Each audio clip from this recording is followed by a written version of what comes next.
Welcome. So I'm back with hope that what I say is going to stick today. We are going to be reading from the Mary Magdalene and the Mysteries of the Divine Feminine. There's a reason why I have Yeshua with his line. Yeshua returns as a line.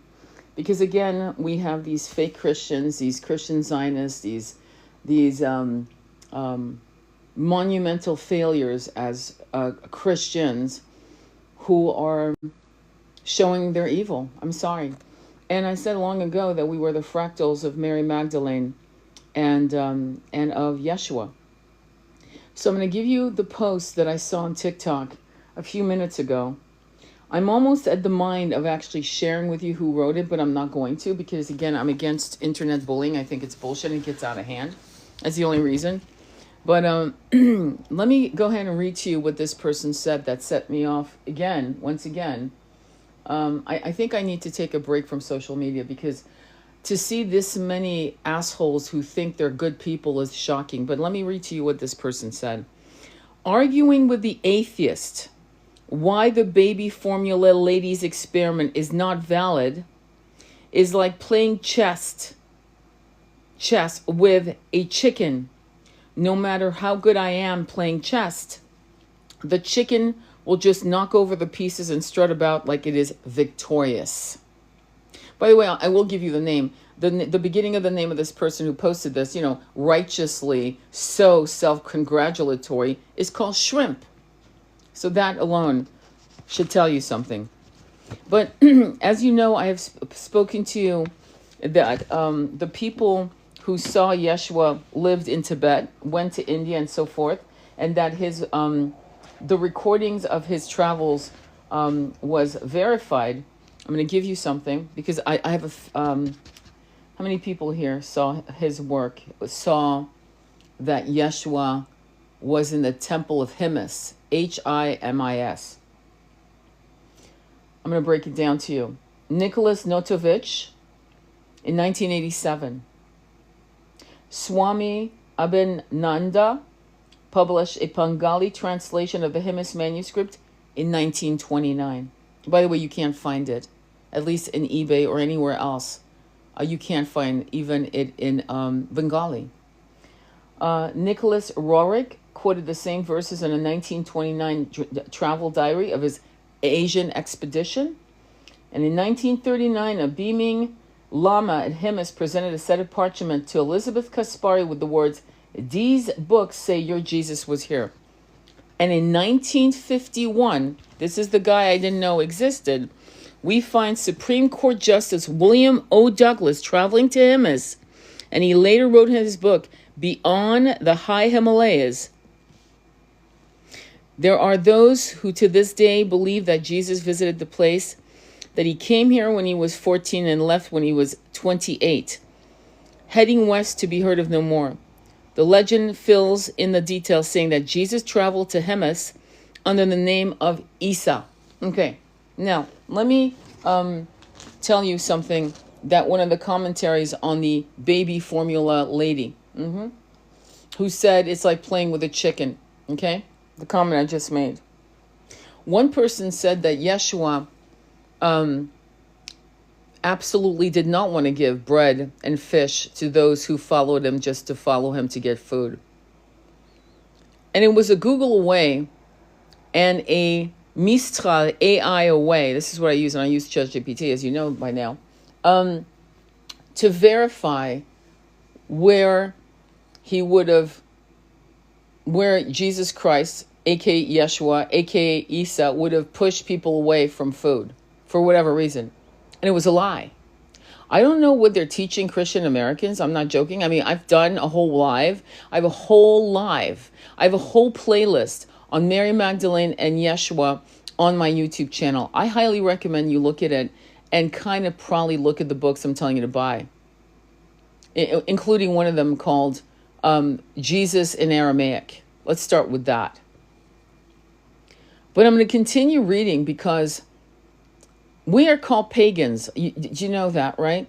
And why? Well, because we don't just believe in Yeshua.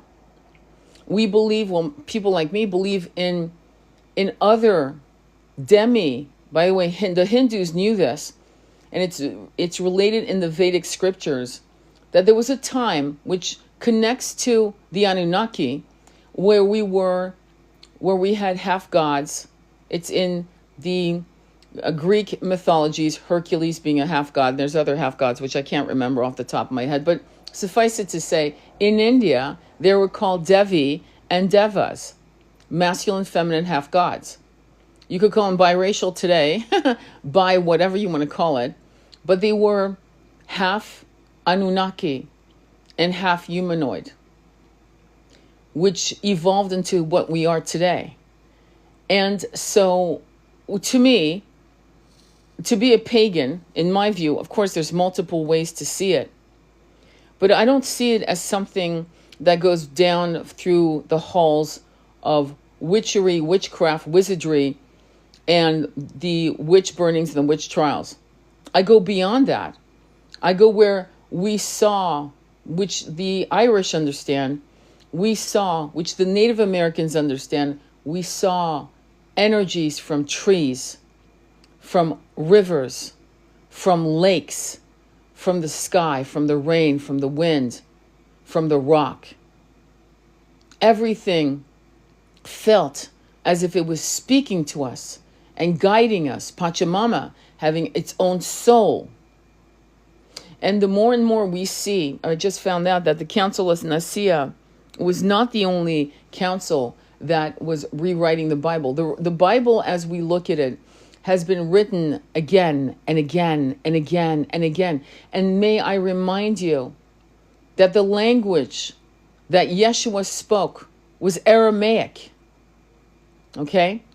That the language that Yeshua spoke was Aramaic. Okay?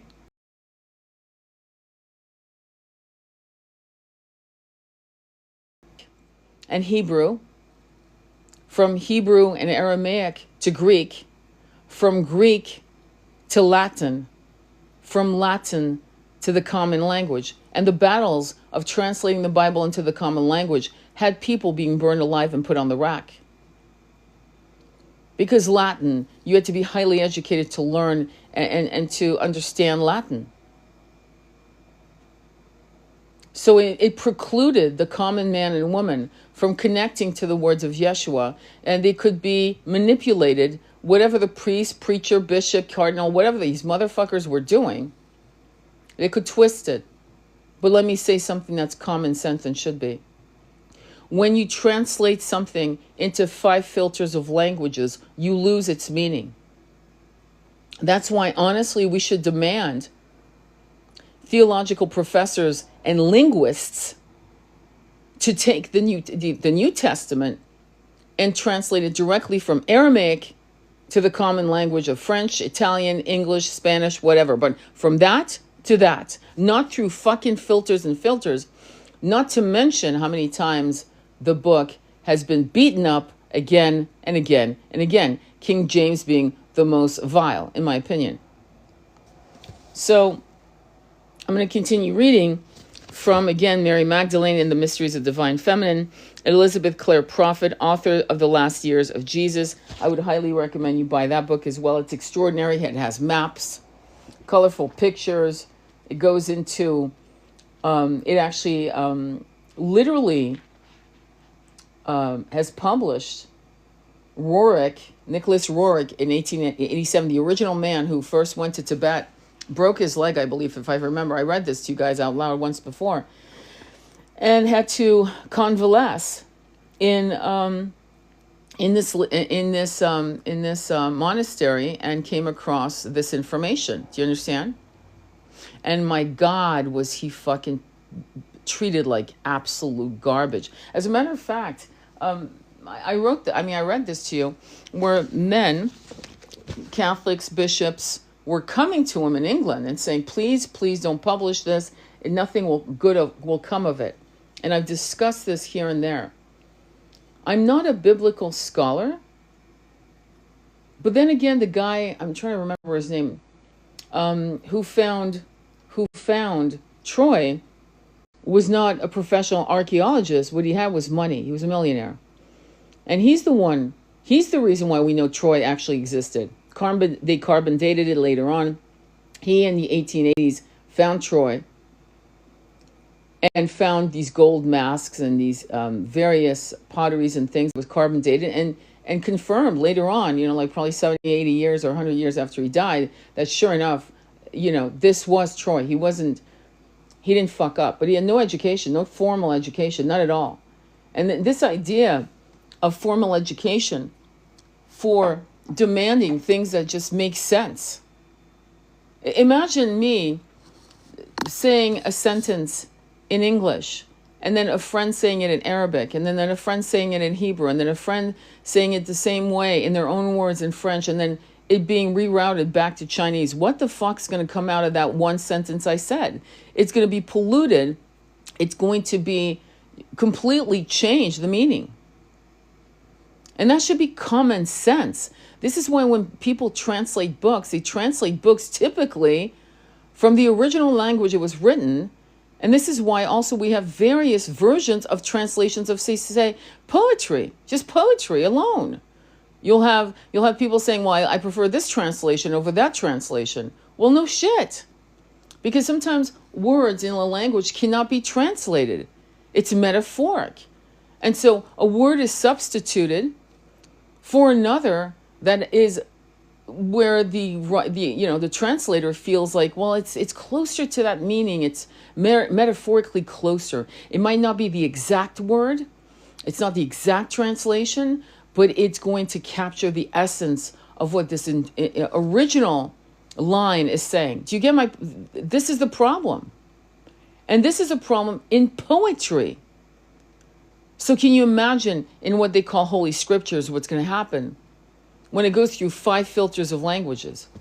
You're not going to get the same meaning at all. So I'm going to continue reading a little bit. And to me, this is such common sense. I don't even understand. I mean, I don't even have a master's. What the fuck's going on here? Do I need to have a master's to fucking have a brain? I don't know. Do I? I don't think so. Okay, so I'm going to read to you some more. Okay, let me continue. For more than a century, these documents have been known to be there and have been seen. The manuscript and oral traditions about St. Isa reveal that the 17 years Jesus spent in the East were a dress rehearsal for his Palestinian mission.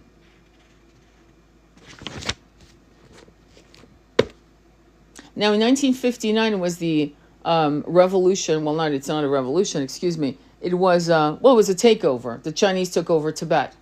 1959, the Dalai Lama, the one you want, literally escaped. He was a teenage boy, escaped with his life. 1959. Now, what do they do when they do Jena? Well, they annihilate all the men, and they do what they do to women. You know what they do to women. You know exactly what they do to women. And this is something they've done throughout the centuries. War and the pillages of war include the you-know-what to women. You know this. And why do they do that? To dilute the bloodline. There's no such thing as a pure race. Let's just put it that way. None at all. It's a joke. Because of these acts of war. Because this is the protocol of all wars. All right, let's continue. Jesus' preparation for his mission. Again, this is by Elizabeth Clare Prophet. And let me just ask you before I continue. Does she really need to have a PhD in theology? She's just actually reporting what has been shared by various people who really put their honor, name on the line because they were maligned in exposing this. So why would anyone do that? Knowing, especially in the 1880s and the 1920s, and shall I go on, 1950s, that to come out and say, I saw these documents in the Hymns, that Isa was Jesus and Isa was in Tibet being trained. Kind of like Doctor Strange, you know, the movie Doctor Strange, you know, the comic book version of that. What happens to him? He loses his ability to use his hands. Remember that? Watch Doctor Strange. And you'll see what happens when he is trained in Tibet. These people in Tibet, before it was taken over in 1959, the final Geno, I'm just going to call it that, is that they knew 5D shit, and they still do. But it's kept under wraps because of the society, the infrastructure. It's not safe to come out. They've learned that it's not safe to come out. So why would they come out? Oh, to entertain you, to prove to you that people can levitate? There was a time when I was a kid where you could actually see great yogis standing on nails or laying on a bed of nails. This was not a party trick. This was actually alchemy.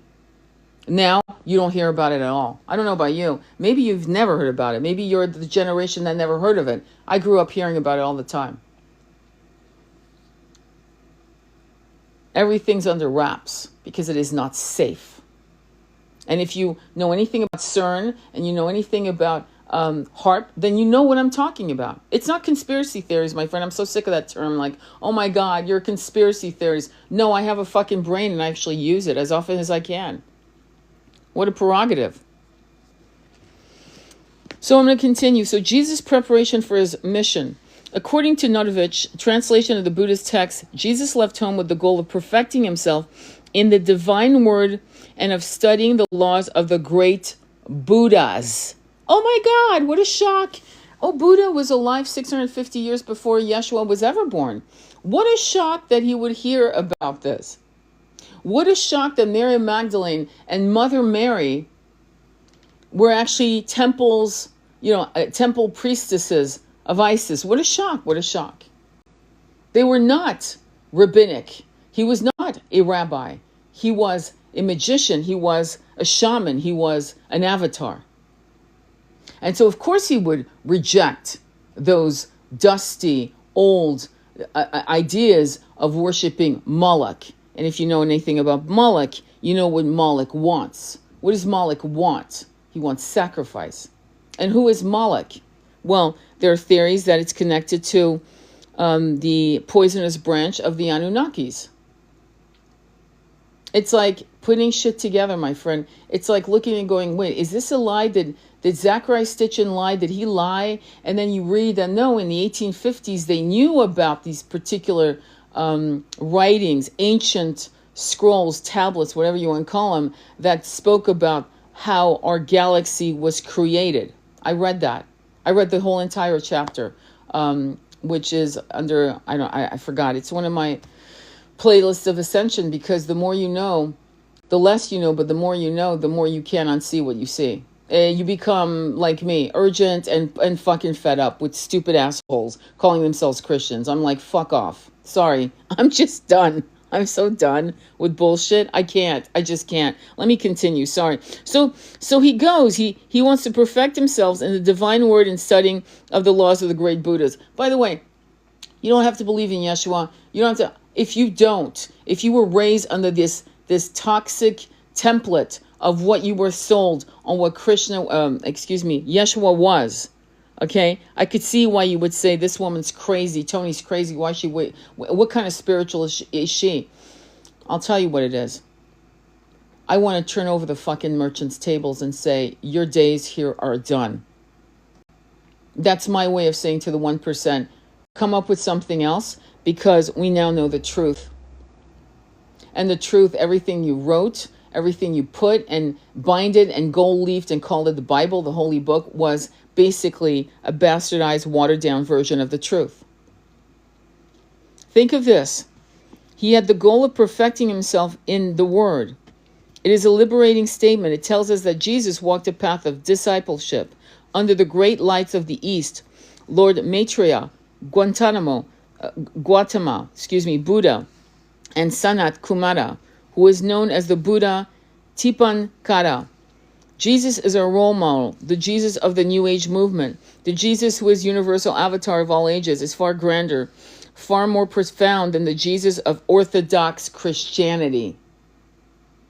That's why I'm reading her books. That's why I'm studying Jesus in Aramaic from another scholar. That's why I'm reading about the Cathars. That's why I'm reading really simultaneously here and there, meaning, taking breaks. I'm reading 5, 6 different books from different writers with different points of views of what happened to this orthodox, this Judeo-Christian system that has only brought harm to people who actually question what they were being sold. Harmed. Violently harmed. That Jesus sought the perfecting of his heart and mind, his soul and spirit tells me that although he was born an avatar, truly the incarnation of God, he still had to take the necessary human footsteps, and he had to do it. We also have to do it. Let me tell you why he had to do it. Because I know. You know why I know? Because I've done so many Akashic readings that I now know what happens. Even Dr. Joe Dispenza mentions it in his interview. I need you to look it up. Type up what I'm saying. Dr. Joe Dispenza, working with giants, exactly that. Liluma, Lilou, Mas, Mace. Look that up. You'll see a woman, a blonde woman interviewing him. She's got a microphone under his face. It's about 58 minutes. And there's a scene where he says he had to come out clean that he's working with titanic beings in his meditation / healing room. I'm going to explain to you what this just stay with me. And in it, I've mentioned it multiple times, but here's what the giants say, these titanic healing light beings. The density of this room is too low. The energy and the frequency of this room is too low. Can you raise the frequency of the room? Because we can't lower anymore. If we lower it anymore, if we lower our energy and frequency to match this room the way it is, we will lose our consciousness. We will lose our consciousness, and we love ourselves too much to do so. Please raise the frequency of the room. So when Yeshua is born into the avatar body, right? We call these bodies avatar, but he really is an avatar, which means he is a highly evolved ancient being, right? Light being, multi-dimensional souls. When he comes into the grid of 3D, when he takes on the mantle of this body, which is dense as fuck, the filtering system is plugging his third eye. The environment and the frequency of his environment is plugging him up. He's spiritually constipated, to be honest. And so what he does is he has to walk away from his environment, right, of his indigenous people who have this interesting religious view, right, and these interesting weird ideas about women being subservient and shit. Let's be honest, okay? And he leaves the country, literally, and goes into the east. Remember the 3 wise men coming from the east, to be trained out of this density. This is why we have a term called ascension symptoms. That's what it's about. And he had to do this, and it says this. She says he had to do this to accomplish his soul's integration with the Word in preparation for his baptism, his transfiguration, crucifixion, resurrection, and ascension. The Gospel of Luke testifies to his growth process. I emphasize it because Orthodox Christianity tells us today that Jesus was born a God, far removed from all of us, and yet we see that he unfolded that God flame throughout his life. He reached the culmination of his manifestation when he began his Palestinian mission. To know that he was not simply that God, with nothing to do about realizing or integrating with God, we simply need to read Luke, and the child grew and waxed strong in spirit, filled with wisdom, and the grace of God was upon him. Waxing strong in spirit means that from the time of your conception through all the stage of the growth, your spirit and your soul are integrated with your mind, your heart, your physical body, your chakras. A little boy cannot contain the fullness of God that is there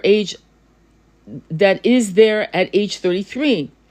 And so we can see that Jesus is the role model from birth for us to externalize our personal Christhood, our personal God manifestation. Writing of him at age 12, Luke again observes the increase of his soul's integration with the Word, and Jesus increased in wisdom and stature in favor with God and man. Jesus journeyed to the east to study and to prepare for his mission. This is a Jesus much closer to our hearts.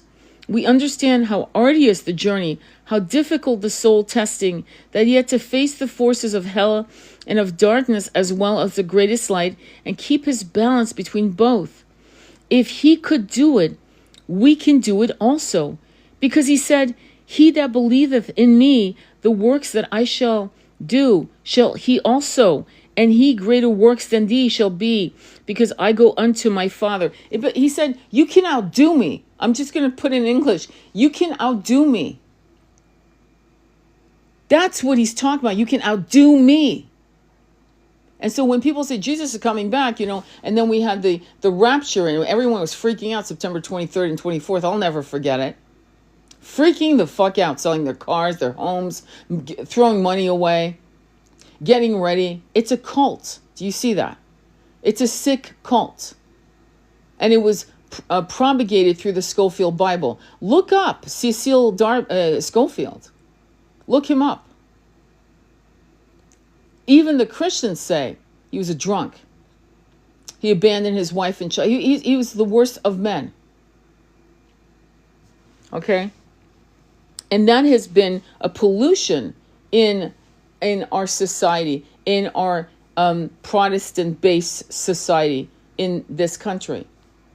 You've got these weird evangelists speaking in tongues, and they look like that. You want to talk about demons? It's not me throwing tarot. I'm not fucking. I'm so terrified. I'm gonna be honest of even entertaining dark forces near me, that I do purification techniques constantly to protect my energetic field. And I don't work with everybody. And I'm being protected because even though there's certain things I just did, I'm going to start taking them down because I don't want to work with just anybody. You know what I mean? So, because the entanglement, but I digress. We are fractals of Jesus. We are fractals of Mary Magdalene. We are fractal. Many of you will go into your meditations and you'll have visitations from Yeshua coming out of nowhere, especially if you turn your back on your beginnings. I've got people clawing themselves out of the Mormon religion, clawing themselves out, and other religious beliefs. Any religion that will shame a person for being gay is a problem for me. Any person who will use religion to argue the fact that to let someone starve is something Jesus would have said is a liar. And I have a problem with that. It's weird to me. You've got, if I were to put Jesus in a pair of jeans and a t-shirt, he'd probably be walking around the homeless, sitting down to listen to their stories of what happened to them. Yes, some comments were filtered. Sure they were filtered. Hang on, let me look at this. I left Mormonism a few years ago during my awakening. Yeah, God bless you. It's tough. The media keeps the whole thing together. Absolutely, the media. And to put people on a pedestal. Oh, I'm Christian. Oh, okay. Well, you just, and then people, somebody out there coined it. There's no, what is it? There's no hate like Christian love. Coined it. There's no hate like Christian love. What the fuck? You should be embarrassed. You should say yes to everything. Everything. And it's funny how the real Christian people are leaving Christianity. I'm just going to say the people who really love God and really believe in God and really fucking follow, you want to call it God, Spirit, the Great Spirit, the Force, the universe, whatever the hell you want to call it, right? It doesn't matter to me. I don't give a shit. I call it the one of 1,000 names, the one who created us all. Because we've had so many names for this incredible entity of divine, unconditional love. It is not an angry God. The God in the Old Testament is Moloch. And Moloch demanded sacrifice, and he was angry and vengeful. And who would want to fucking have a God? It's like, dude, if that's God, goodbye. I'm out. Peace out. Fuck, I'm not doing this. Okay, just so you know. So let me continue. I'm going to continue reading some of it. Jesus prepared for his mission with a due diligence. It is not blasphemy to affirm that Jesus had to work to internalize and bring forth the fullness of his Christhood. He said it himself, I must work the works of him that sent me. My Father worketh hereto, and I work. Like I said, Aramaic to English, Aramaic to French. That's all I got to say, because I bet you there's a different sentence, because I did share this with you many, many times when there's a sentence on John something or other that talks about the truth shall set you free. That's it. I think there's a little line before it, like 3, 4, I forgot it. But the truth shall set you free. Well, actually in Aramaic it said, release what binds your heart and you will be freed with knowledge. Something like that. Again, see, I'm paraphrasing it, but that's the essence of it. So it is a wild difference between the truth shall set you free to saying, release what binds you in your heart, old things that bind you, that hurt you, right? You and I and many of us are holding on to doubt, regret, shame, all kinds of shit, right? In our hearts. So release what is old in your heart and you will be, it's almost like it's saying, and you know what, I need to prepare. Next time I'll prepare.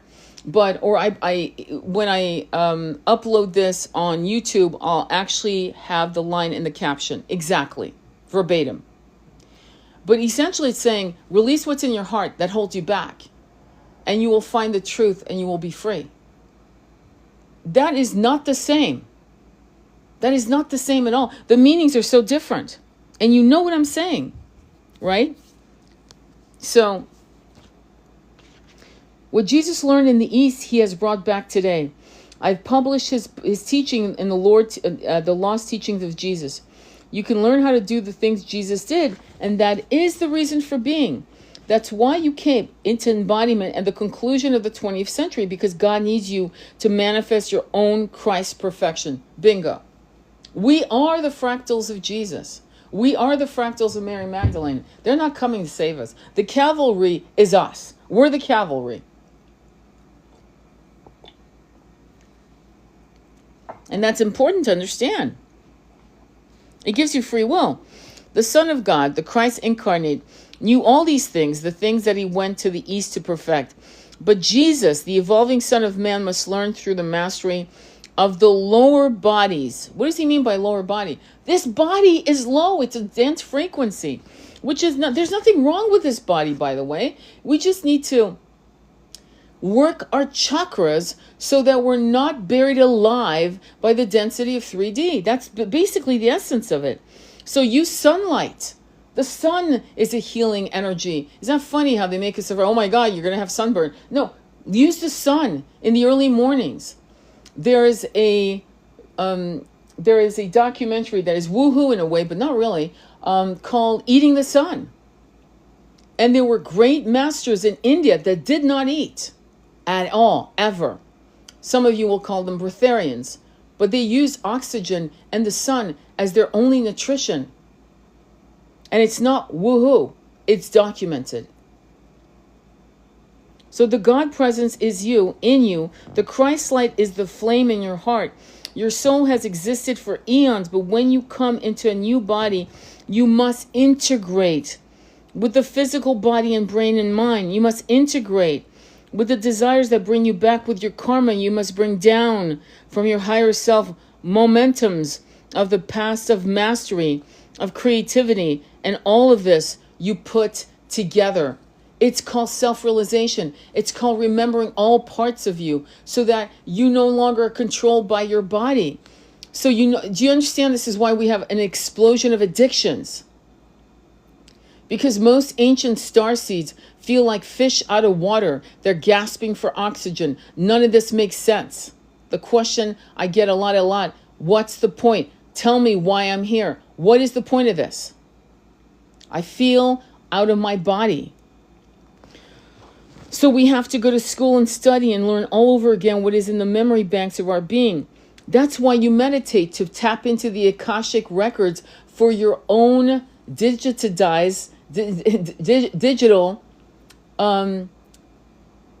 records of what you've mastered and accomplished. You might actually come across your shadows. And the question you should always ask, is that me now? No, move on. Forgive yourself. It means we, this outer mind and soul, have to once more mesh with the reality of being. Jesus moved among Hindus, Buddhists, Zoroastrians, and pagans while he was in the East. He championed the poor, taught the people to stop worshiping idols, and challenged the false priests who subjugated the people. They did that with, Nefertiti and her husband, what was his name? Hatshepsut, I believe. Remember when do you even know this story? They moved away from the priests, with I forgot the name of the city actually, but they were in the middle of the great city of Egypt. I'm going to call it I forgot the name. My mind went blank. They moved far away from the priests who were corrupt to worship one God, Ra, the sun god, Ra, one God, and they lived in peace for I think it was 20, 25 years. And then when Hatshepsut died, there's a whole mystery of what happened to Nefertiti. Some of them say that she became a she-king, a pharaoh king. Some people say she was murdered. Some people, there's all kinds of stories that go after that. And it's very dark, very, very dark. We've always had problems with false priests. It predates Catholicism, clearly.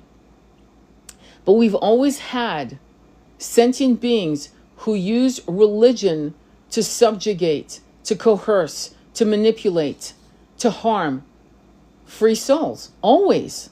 And 5D ends that, in my opinion. It's my opinion. Okay, so let me continue. He told the lower castes, God, the Father, makes no difference between his children. All to him are equally dear. The text also says, he denied with his full force the right of man to take upon himself the power to deny his fellows of human dignity. Did you hear that?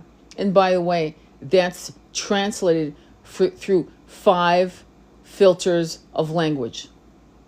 And I'm gonna push back. Did he really say he? Or was there another word that was neutral and that did not call God he? Nor would it call it she, by the way. I'm not trying to even say that. Was there a way to say it where it was a neutral of genders? Because we know that the concept of he is definitely man-made. Now, that wasn't exactly a message that the priest class wanted to hear. During his sojourn in the East, Jesus' life was threatened more than once for his outspoken challenges of the priesthood, but each time he escaped. Did you see that? He's going into the East going, what's with the caste system? Why would you... Because the Hindus, in Indian culture, there's 4 caste system. And he challenged it, and he was told, okay, you better leave. They're out to get you. They're going to harm you. And he did it. He escaped. She says that in both her books. A chronology of Jesus' life as we know it. It is your divine right to know that where Jesus was between the age of 13 and 29. Scripture makes no mention of these years, and yet those who have come back from the East with the message of his journey, reporting this to Rome. What is Rome? The Vatican. What is Vatican? Catholicism.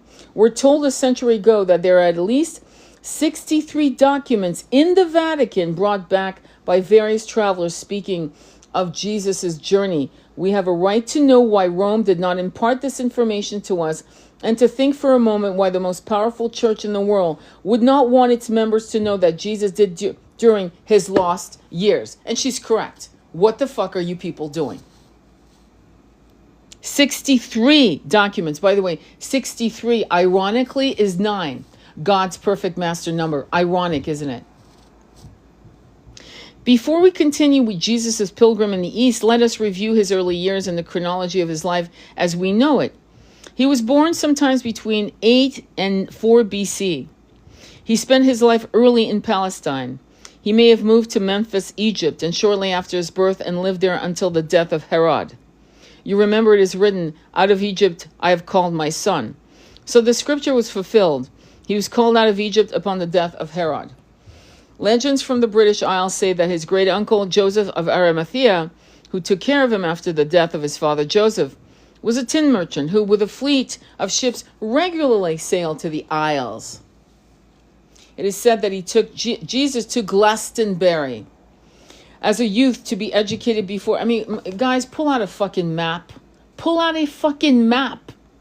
What she's saying is so like, yeah, definitely happened.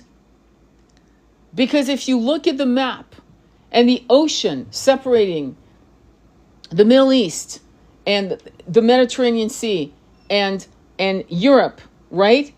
Yeah, they would have been able to make that journey. This is why it's good to have maps. And ancient maps also, not just, what I mean, ancient maps, 200-year-old maps, as well as, common maps of the time. Okay, let me continue. So he took Jesus to Glastonbury as a youth to be educated before we read about him in the temple at the age of 12. At the time, the most famous universities in Europe were in Britain. They were the Druidic universities. Did you know that? And I didn't know that. I'm starting to read books on Druidism, by the way. I'm starting to look for books on ancient, forgotten stories of the Druids. Sometimes we overlook the normal questions we should be asking. Where did Jesus learn and study to be so wise at the age of 12? There's no internet. He's lucky to have books, much less one, maybe two. If you are of the view that, contrary to all of the laws of our own lifetime, he automatically had the knowledge of his time, had mastered other language, memorized the Old Testament, and even apocryphal books that are not in the Old Testament that he quotes, the knowledge of Jesus, I'm going to repeat this. I have to repeat this. The Old Testament and apocryphal books that are not in the Old Testament that he quotes. The knowledge that Jesus had is a knowledge that is gained through education. Wisdom is gained from God, but knowledge comes from education.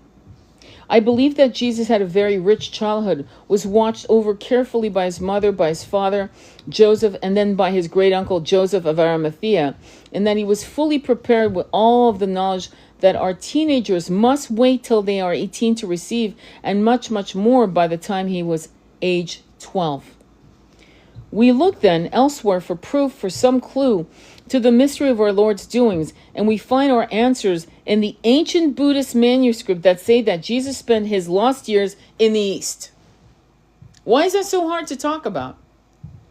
Why? Do you realize that there's Zionist Christians and other Christian weirdos that would actually say, what I'm reading to you, all the books, all the scholars from Elaine Pagel's PhD, by the way, the Gnostic Gospel, which came out in 1998, from my own memory. PBS did a whole show on her book. You can't find that show if you put $100,000 on the table. If I told you, here's $100,000, go find that show. Good luck. Gone. Scrubbed. Why? And the question is why? These texts were originally recorded by Buddhist historians in Pali, the sacred language of the Theravedic Buddhist canon. Later they were translated into Tibetan. Jesus travels in the East. From the texts themselves, we have pieced together a chronology of Jesus' travel. It begins at age 13. He set out towards the Sind, S-I-N-D, a region in present-day southeast Pakistan in the lower Indus River Valley. The life of Saint Isa records. When Isa had attained the age of 13 years, the epoch when an Israelite should take a wife, the house where his parents earned their living by carrying on a modest trade, began to be a place of meeting for rich and noble people, desirous of having for a son-in-law the young Isa, already famous for his edifying discourses in the name of the Almighty. Then it was that Isa left the parental house in secret, departing from Jerusalem, and with the merchants set out towards Sind, with the objects of perfecting himself in the divine word and of studying the laws of the great Buddhas. Who are the great Buddhas? They are simple people and life streams like you and me who sought to embody the universal Christ. And the term Buddha means one enlightened by that universal one whose consciousness has budded and opened, whose 7 chakras, by the way, we have 9, have become orifices for the receiving and the distributing of that light. At the age of 14, Jesus crossed the Sind. His fame spread far and wide. The gens asked him to stay, but he went instead to Juggernaut, where the white priest of Brahma made him a joyous welcome. The priest taught, by the way, when she said white priest, she doesn't mean white in color, in race. She means pure. Okay? Just the jinns, by the way, the jinns is a famous religion. They do no harm no matter what. No matter what. It's an incredible religion to study, by the way, just so you know. So the jinns asked him to stay, but he went instead to Juggernaut, where the white priest of Brahma made a joyous welcome. The priest taught him to read and understand the Vedas, the ancient scriptures of the East. They taught him to cure by aid of prayer, to teach, to explain the holy scriptures to the people, and to drive evil spirits from the bodies of men, restoring unto them their sanity. Most of us have believed that Jesus did not need to be taught anything. And yet his entire childhood is a record of learning and receiving the word of God and of mastering the Old Testament scriptures and the prophet and texts that were part of the Essene community at Qumran. But also, you know why else he's studying? And that's me. That's my download. That's my opinion. He's studying the Old Testament to understand why there's such corruptness in the world. Because the Old Testament is fraught with that. Greed, lust, jealousy, betrayal, manipulation, and sacrifice. Blood rituals, things of that nature. It's like, okay, for me to understand the enemy, I got to understand the enemy. I got to understand the history of how this came. That's why he said, forget the Old Testament. This is why I'm puzzled. The Old Testament is still in a Bible. He said, I am the way, I am the truth, right? This Old Testament is shit. I'm this. This is the new way. This is the path. And yet they're still combined. And yet people still study the Old Testament. And to align themselves with war, to align themselves with marrying underage girls. Okay, I'm just going to say it. Fuck it. I don't give a fuck. I don't care. I'm here to figure out what happened to me in all my incarnations. In one of my incarnations, I'll never forget. And this is trauma I carry, and you probably have your own trauma with religion, not just in this incarnation, but other ones, where I actually had a download in a meditation where I was a nun in, I don't know if it was 16th or 18th century Italy, and I was being forced, and I was forcing myself. It was horrible. It was like a torture. I was drinking only water. I was fasting. I must have fasted for 20 or 30 days so far. And below me was and I remember it was summer. And below me was the whole vegetable garden. I could smell the carrots, the radishes, the onions, the leeks. I was going insane. And I knew that somehow, and I was in my cell, which they call a room, and I must have been locked in because I couldn't leave, and I was given only water. So maybe I was being punished. I don't know, but I know that it was not a joyous fast. It felt forced. I was being punished for something. Or perhaps I was punishing myself. Maybe I was thinking I deserved it. You know, it's kind of like children who think when they're being abused that they deserve it, that somehow there must be something bad in them, they deserve it.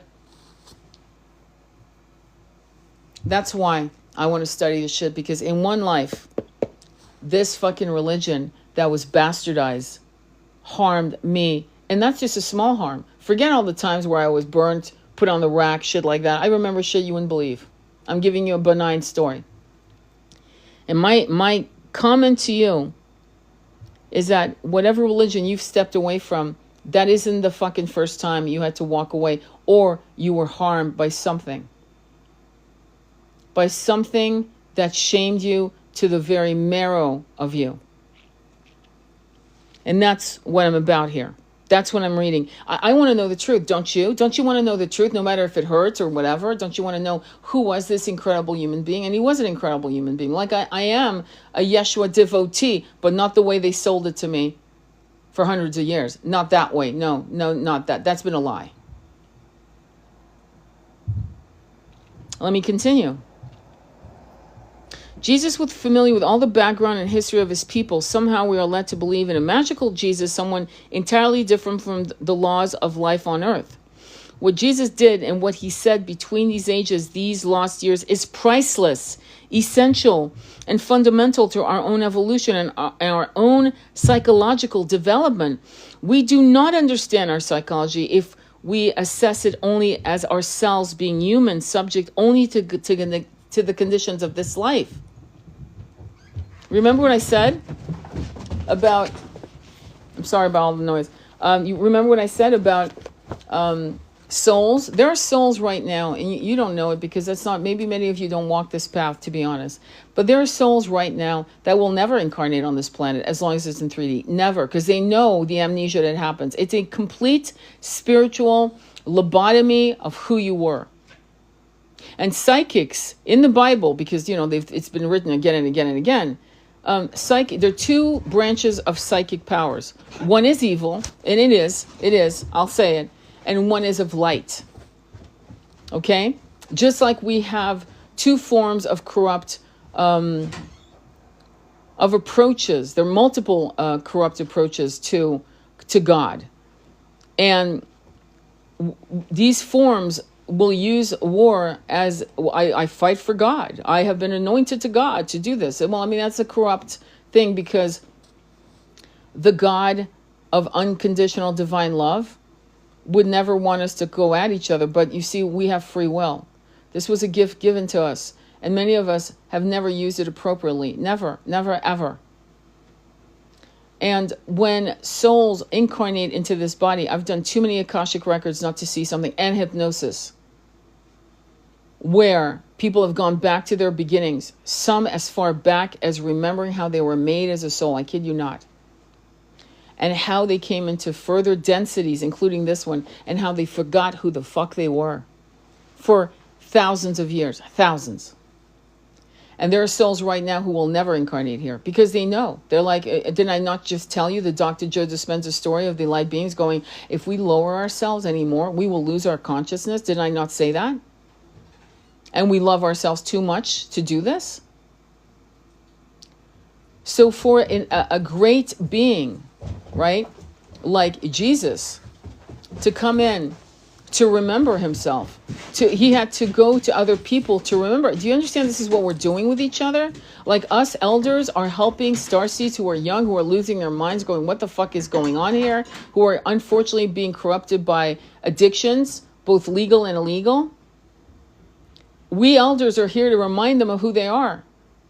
Through Reiki, through body, somatic releasing, through Akashic readings, through hypnosis, through all of these things, including somatic healing, just on laying on Pachamama on planet Earth, just laying your body on her and going, tell me who I was. Just simply that. So fucking simple. I've done it. Through guided meditations that have a purpose to remember flashes. But the problem is the filtering of the false ego. That herein lies the problem. This is what Yeshua is doing. He's going, I've got a false ego. I've got a persona. I've got a persona. Channeling. Read, again, I mentioned it, Brave New World. No, not Brave New World. So Doors of Perception, Aldous Huxley. Read the book. When he's doing the grandfather medicine. And what happens to the filtering. So what Yeshua is doing, honestly, is breath work. He's working on his chakras. He's working with great masters, yogis, who could sit in the snow in loincloth. For real. You and I would lose our limbs, and they're still sitting there, breathing, loincloth, in the snow, in snowstorms, and they are fine. They're perfect. They're not freezing. They're not, their nose isn't turning black. They're not losing their limbs. And we've seen that on camera. It's been recorded.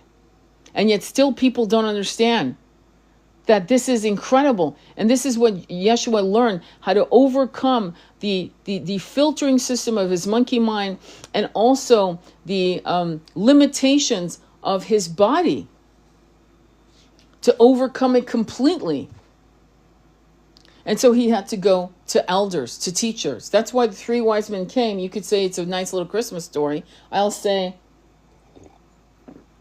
No, the three wise men came. And they said, when he's ready, bring him to us and we will teach him. I've always said that. It wasn't just a Christmas story. The Buddhist texts say Jesus spent 6 years at Jagannath, Rajagaha, and Benares, and other holy cities. He eventually became embroiled in a conflict with the Brahmins and Kshatriyas. Kshatriyas are the warrior race. Brahmins is the priest race. You know, they have a caste system, right?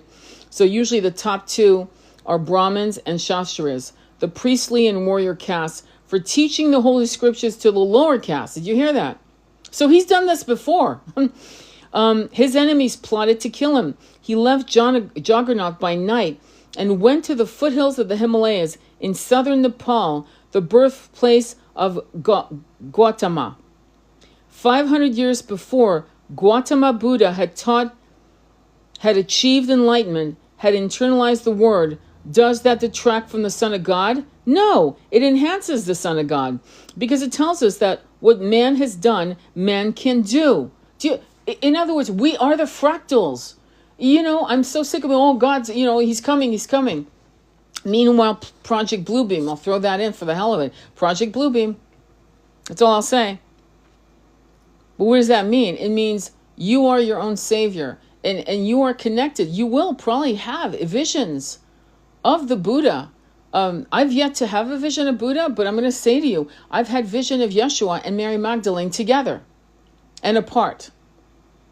So how do you explain that to someone who I was never raised Christian. I was never raised Catholic, Protestant, never.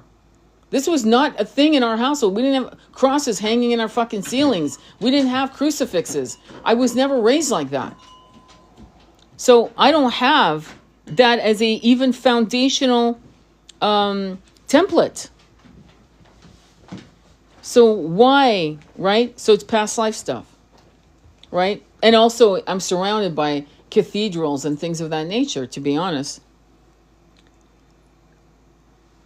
So I'm going to repeat this line. No, it enhances the Son of God, because it tells us that what man has done, man can do. That along the lines of history for millions of years throughout a matter cosmos. The soul that descends has found a way to internalizing a higher light and to ascend. There is hope for all of us, not merely because we believe in Jesus Christ, but because we believe in the Christ of him and in his promise that we must do greater works, for he has ascended to the Father. I'm hearing people go, yeah, Mary Magdalene and Yeshua are incarnated here, or worse, I'm getting the worse. Some people are actually saying, I am Yeshua incarnated. I am Mary Magdalene. I mean, talk about psychosis, okay? But why? Why would we want these incredible beings who sacrifice a divine love? Can you imagine having the love of your life being tortured? You're Mary Magdalene, watching your man, your beloved, can you imagine? Fuck, if you don't even believe in that connection, if you don't believe in that,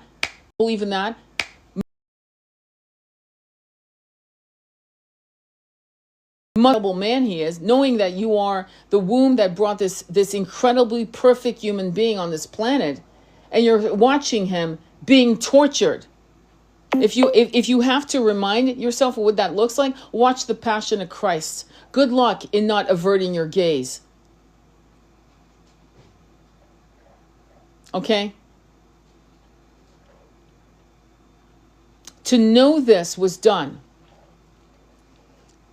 And to the level of evil of everyone who turned their back on him. I mean, we even have Pontius Pilate's wife having a dream, an oracle dream, saying, don't do this, don't do this. This is wrong, don't do this. And Pontius Pilate being forced.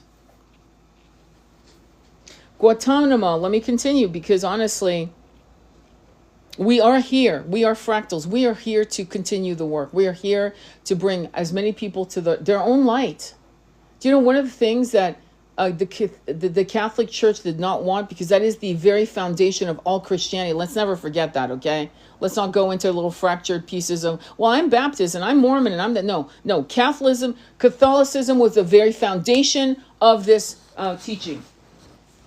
And it came from a place of corruptness, hence why it got fractured into various branches.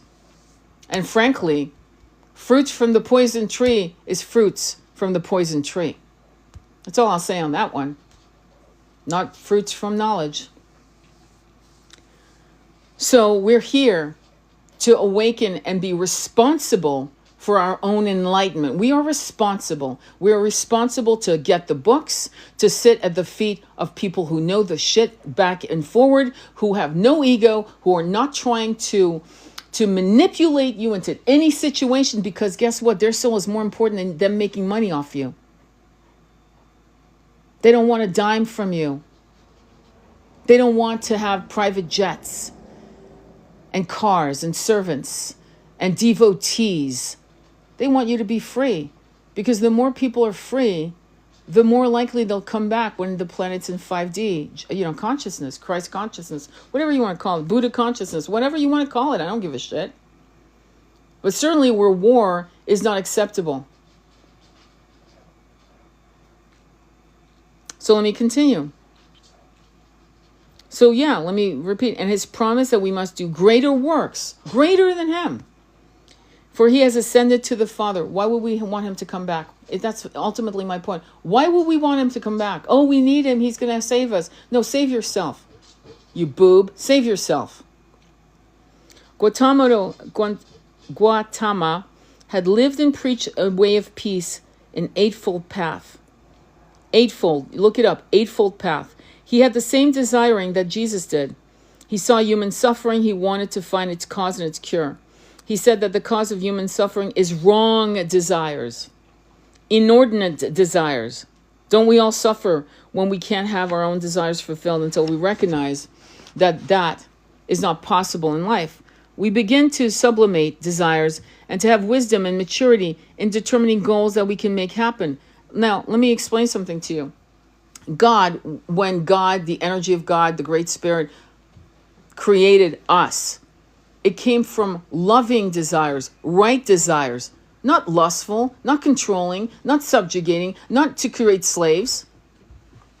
There was an incredible embodiment of love that exploded into creating fractals of God's light. And so, just to remind you, because maybe many of you don't, Buddha originally was a great prince, and he had wealth of the wazoo. He had wealth. He had the most beautiful women. He could have whatever he wanted. And he had a doting father, the king. And a sage had come to his father when he was born saying, he will be a great king and warrior or a great sage.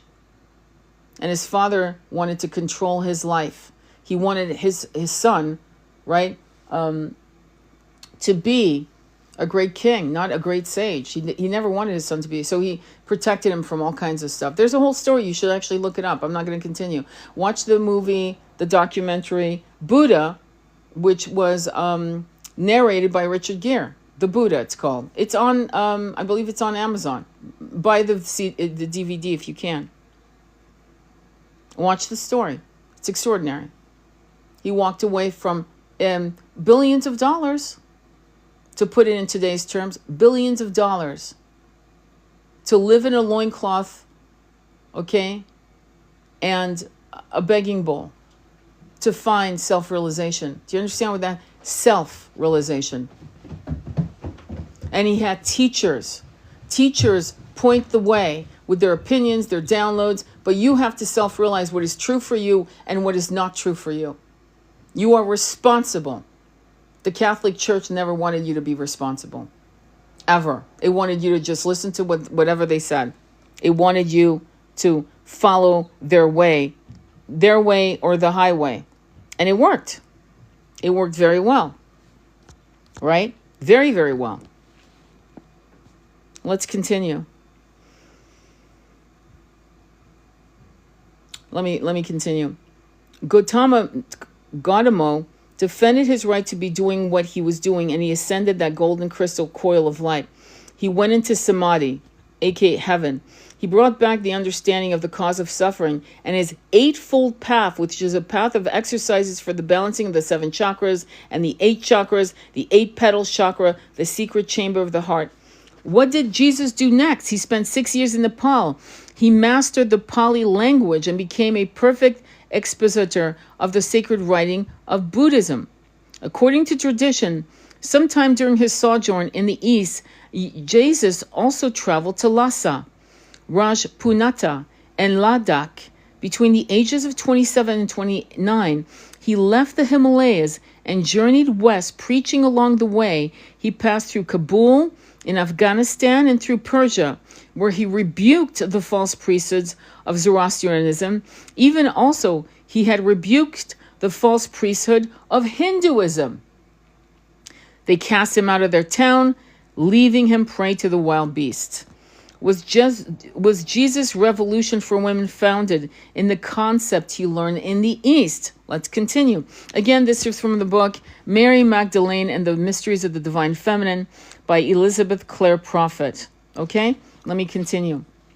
If Jesus indeed journeyed to the East, he would have come into contact with several different cultures and peoples, including Hindus, Buddhists, Zoroastrians, Greeks, and possibly even Egyptians.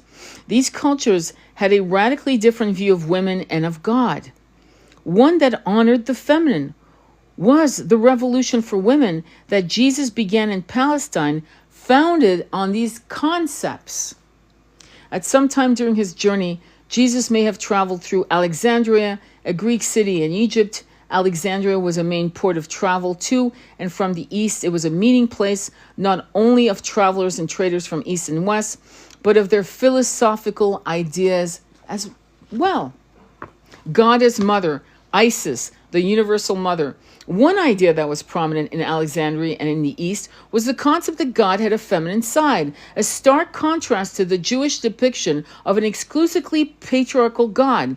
Alexandria was the center of devotion to the goddess Isis, the best-loved representation of the Divine Mother in the ancient civilization of the Mediterranean. Isis was a healer, a champion of justice, and the embodiment of divine wisdom and philosophy. Isis was known as the universal mother. She was able to perform miracles by using words of power. Through her words of power, she restored her husband and by extension, all men to life. You might want to look at my live I did on We High Priestesses Will Be the Ones Who Heal Men. And it's not from a feminist point of view, trust me, not at all. It's from a humanitarian point of view. Because remember, you and I have been men and women again and again. In the ancient world, women were more highly respected in Egypt than in the Middle East or in the Greek or Roman culture. An Egyptian woman's legal rights were equal to those of a man of the same social class, unlike Greek or Jewish women. Egyptian women were permitted to appear in public with their husbands.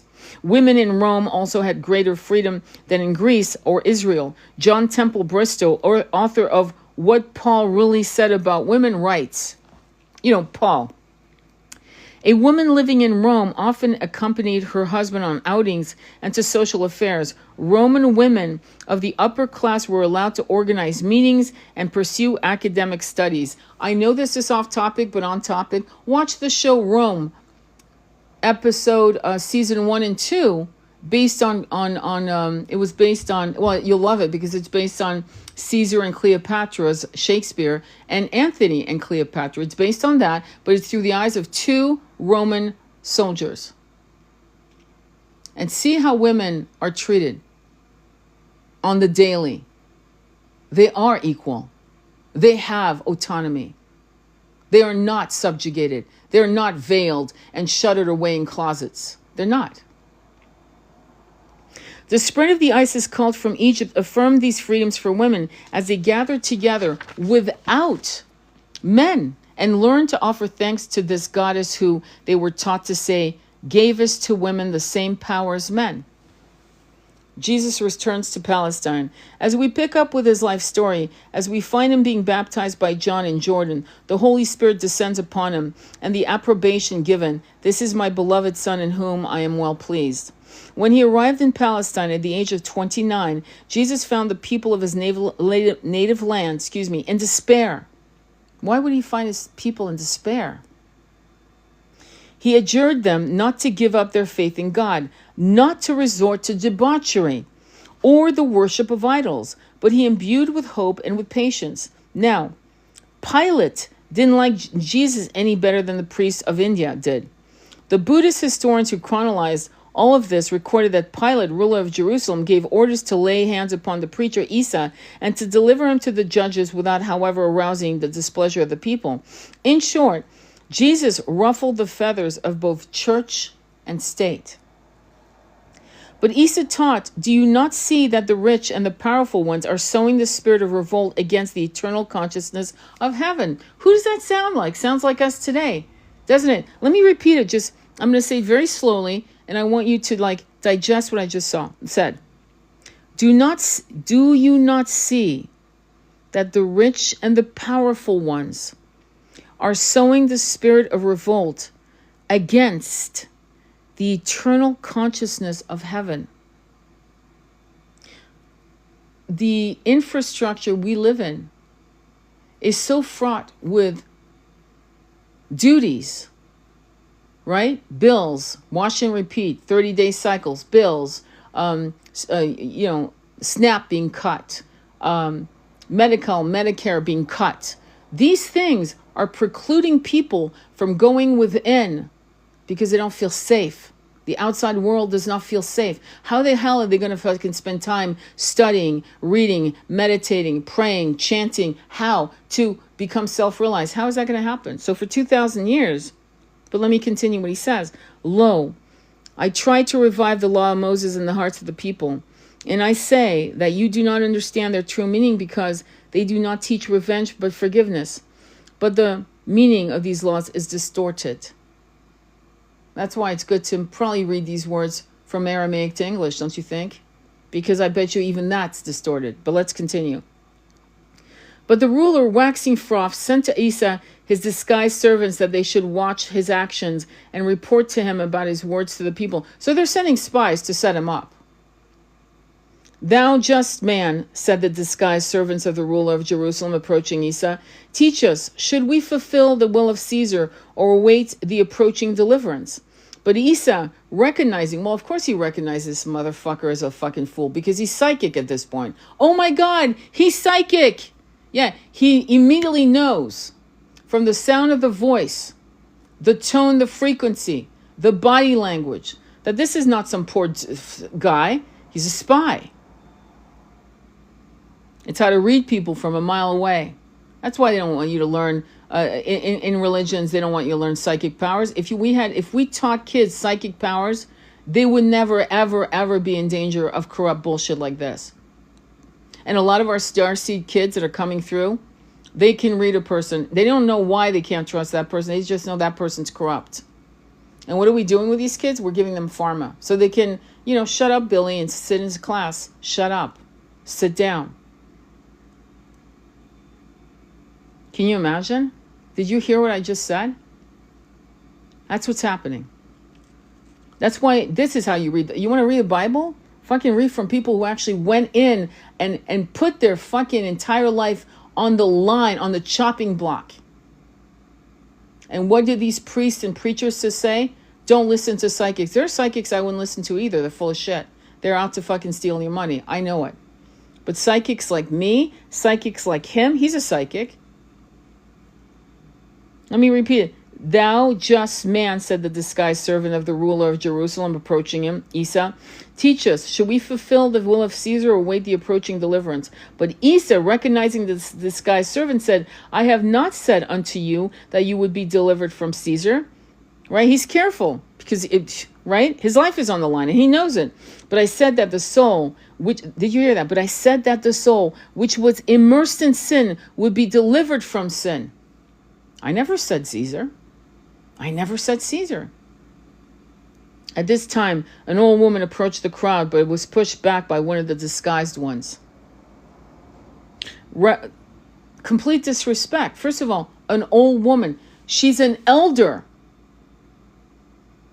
But she's an elder that is a female gender.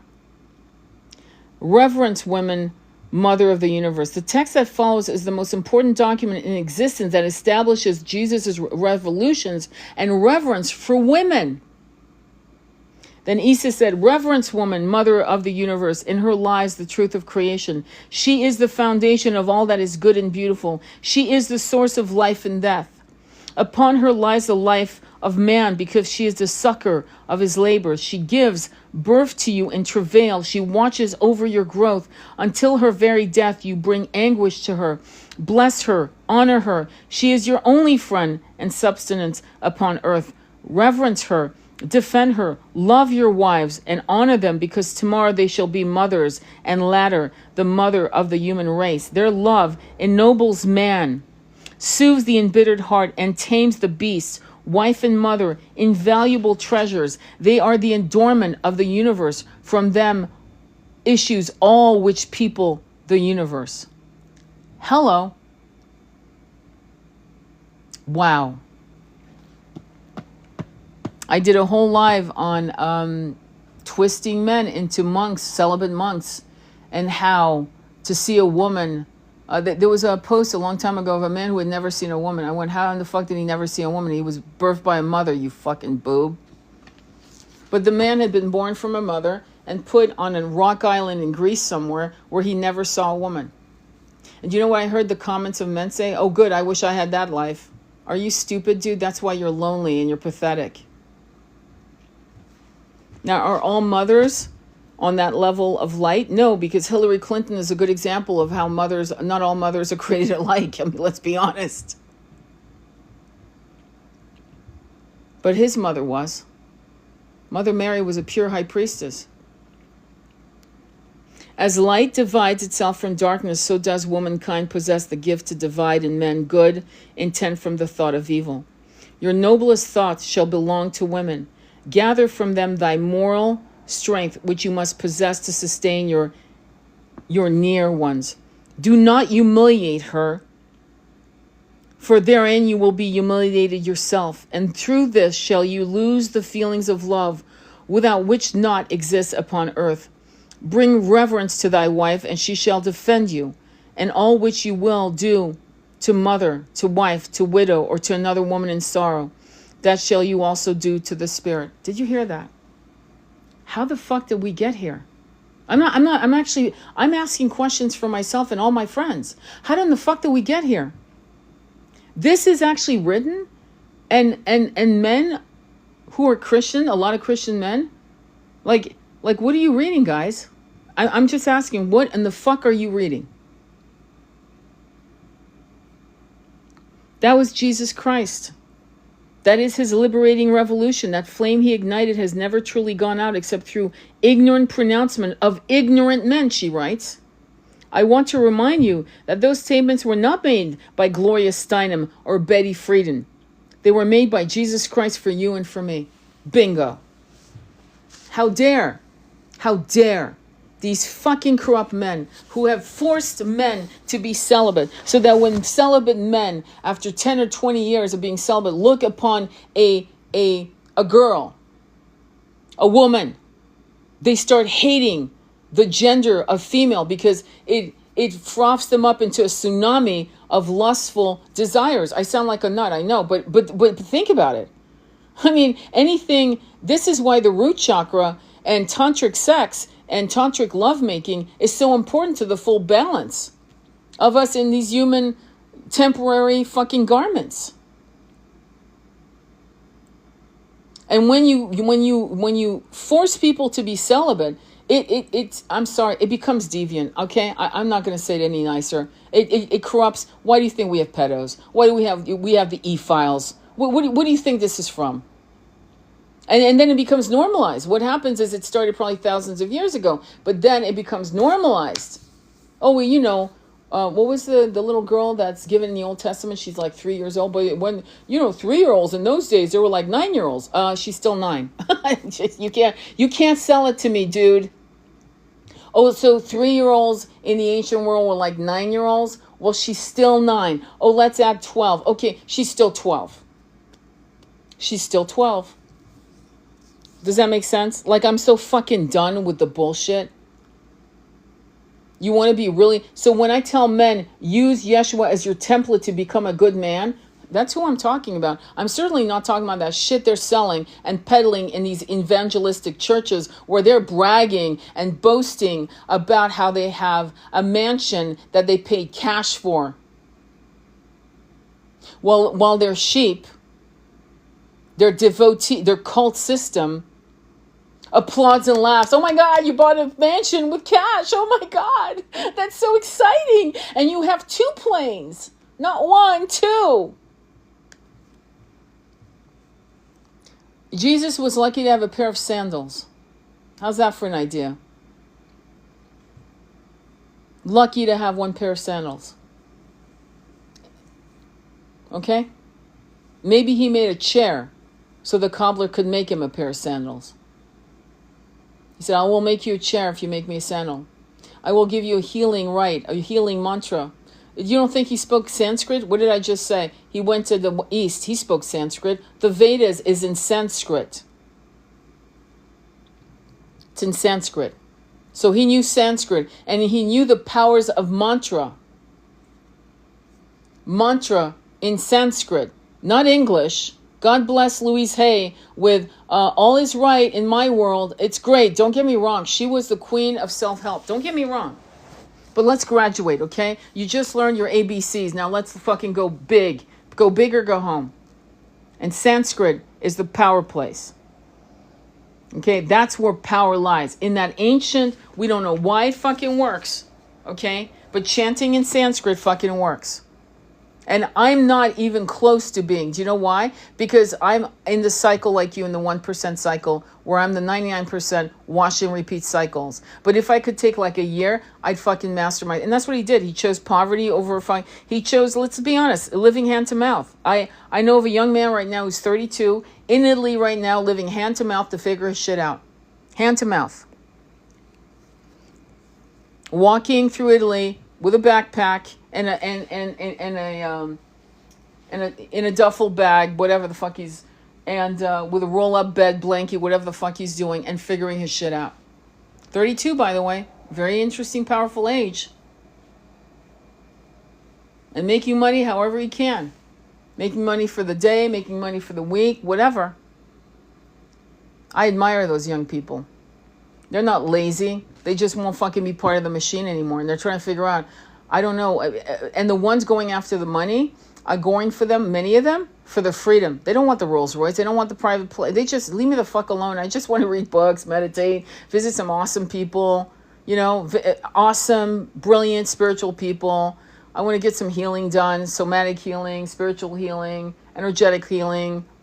And so they want to be billionaires. I want to create whole cities where there's no homelessness, where people don't starve, where formula, begging for a can of formula does not become something that is conversed by the deniers, like this motherfucker who wrote, arguing with the atheists about the baby formula lady experiment is like valid, like playing chess with a chicken. Those kinds of comments, because they can't fucking be responsible for the fact that you fucked up. But pretty much all the mosques, aka Muslims, said yes.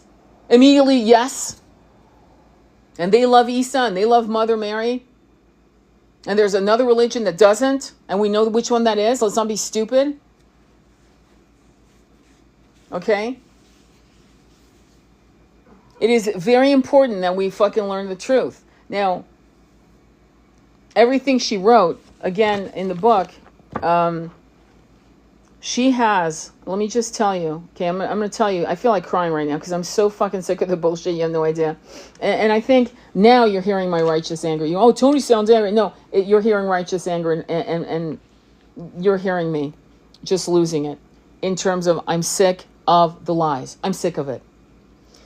So in her introduction of notes, she has noted everything she has said in this book. How many pages of indexes? 1, 2, 3, 4, 5, 6, 7, 8, 9, 10, 11, 12, 13, 14, 15, 16, 17, 18, 19, 20, 21, 22, 23, 24, 25, 26. It goes on. Should I go on? This is all. So she's not fucking talking out of her ass. She didn't dream this book. She studied the information, put it together to save people like me and maybe like you, to say, here's what happened. Here's all the lies and here's the truth. This was published by Summit University. I'm going to say something else to you in Montana. I'm going to say something else to you that's going to probably... Everything is connected. We used to have 12 publishing houses in New York City in the 1980s. We're down to, I think, 2. At most 3. Why is that important to note? As we have little mom and pop publishing houses scattered, struggling, trying to publish, or a lot of people self-publishing, because the knowledge will not come from the big publishing houses. They're controlled by the 1%. The 1% doesn't want you to ascend. So self-published people and little mom and pop, little presses like Summit Press in Montana. I don't even know if they still exist, to be honest. I don't. Okay? They're the ones putting out these books. Because when you try to... If I send this manuscript to one of these 2 top publishing houses, whatever, in New York City, it'd be rejected before it was ever read. You know why? Because of the title. That's why the people who are massively published on the Mary Magdalene, like there's a Megan Watterson, when you read her Mary Magdalene, it's shit. I had to return it. Oh, this is such shit. It's shit. The Megan Watterson book. It's shit. It's all about her. It's all about her. And she drops F-bombs, so now it's cool. And all the feminist bimbos, oh my God, it's so incredible. Oh my God. The other book that was shit was Sophia Code. It's shit. But this book... These 2 books she wrote, by the way, you can't find them on Audible. All Elizabeth Clare Prophet's books, all of them are on Audible, except for these 2 books. I find that quite interesting, don't you? I do. And I find it interesting that the Sophia Code, which is shit, and the Mary Magdalene by Megan Watson. I have her oracle cards. It's almost like you feel like saying, dude, are you okay here? Because I didn't get shit from your book. You didn't teach me shit. This, I haven't even finished this book, and I've learned a massive amount of information.